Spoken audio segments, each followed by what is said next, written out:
Welcome to the WanderLearn Show. I'm your host, Tapon. In this mini episode, I have Gary Arndt, the host of the Everything Everywhere Daily podcast.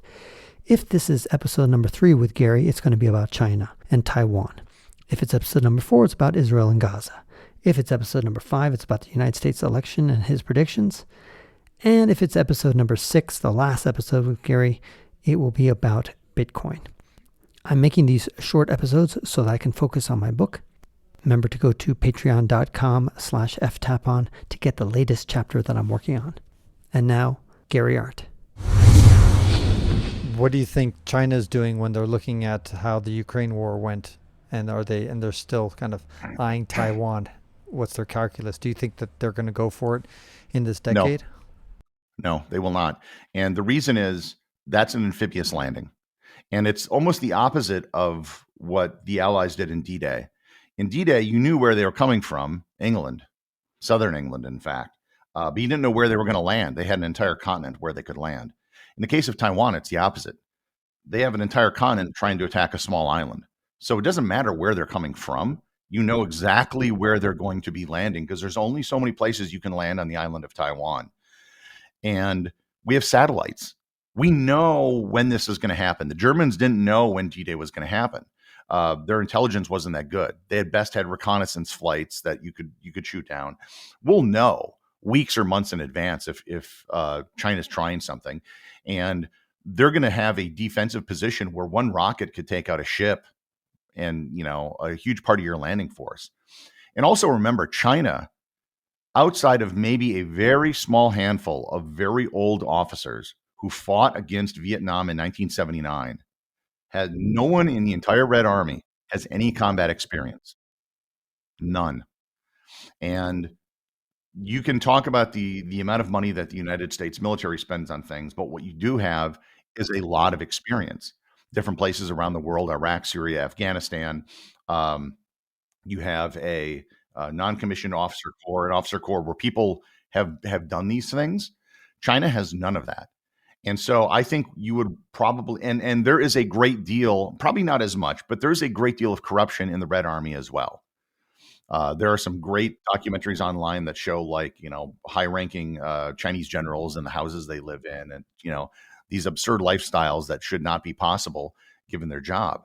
So I think that they would have a very difficult time. The only reason something like this could happen is that Xi Jinping is just so isolated from reality that no one's telling him the truth. No one wants to be on his bad side, that he somehow thinks that this is a good idea.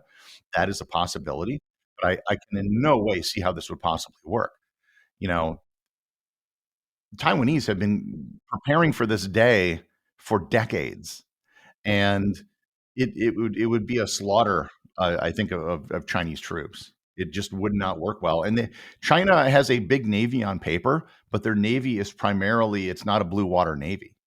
It's primarily designed to operate near the coast of China. So, I think there are some islands that Taiwan controls between China and Taiwan. I think China could certainly take those islands over. I don't know what it gets them. But as for taking the main island of Taiwan itself, I don't foresee that happening. That would be extremely difficult to do. And China is highly dependent on the rest of the world for energy and resources. They don't produce very much oil or gas. And most of it comes from the Persian Gulf. That's where they're getting most of it. That would be very easy to blockade. Very easy. There's multiple points where that could be done, whether it's the Strait of Hormuz or the Strait of Malacca. And you could very easily, kind of grind China to a halt. They're very export dependent. And who are they exporting to? The United States and Western Europe. If we stopped importing their stuff, so it would cause a lot of problems. The whole Taiwan issue is one of face saving. They have to keep spouting the line that, there's one China. And we also forget that's the Taiwanese position too, that there's only one China. It's just that they think it's their China. And in ways, also, this is very similar to what's happening with Palestinians. For decades, Arab countries have to say, Palestine, get rid of Israel. They don't do anything about it, right? it's something that they can say, and they can rally against Israel, and it gives them something useful domestically. But when a million, or hundreds of thousands of Palestinians are killed in Syria by Assad, nobody says anything.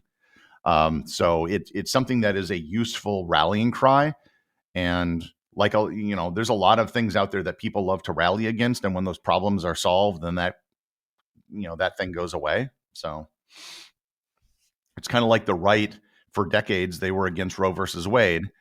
When the Supreme Court actually overturned Roe versus Wade, they lost one of the biggest things they had to rally their base.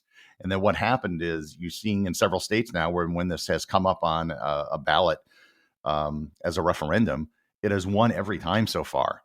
And it's really, hurt them when they lost the one thing that they could rally against. So I think that the Palestinian issue is like that for the Arabs, and the Taiwan issue is like that for China.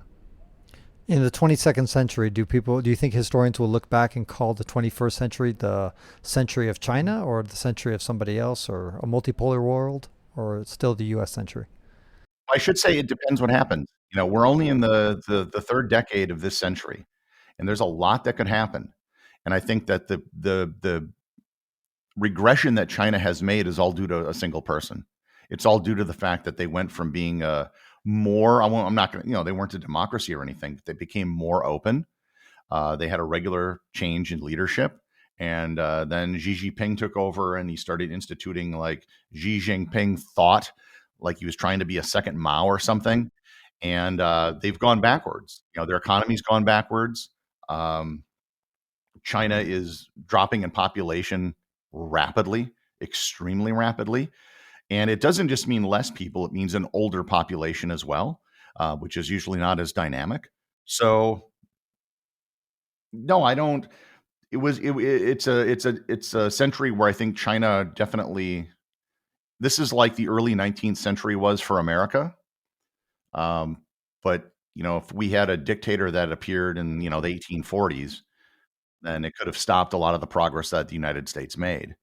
So, it still remains to be seen. If they get rid of him or he dies and, someone comes in and some reformer replaces him, it could radically change. So it's still kind of too early. But if it's just if we just make a linear extrapolation of where things are today, I would say no.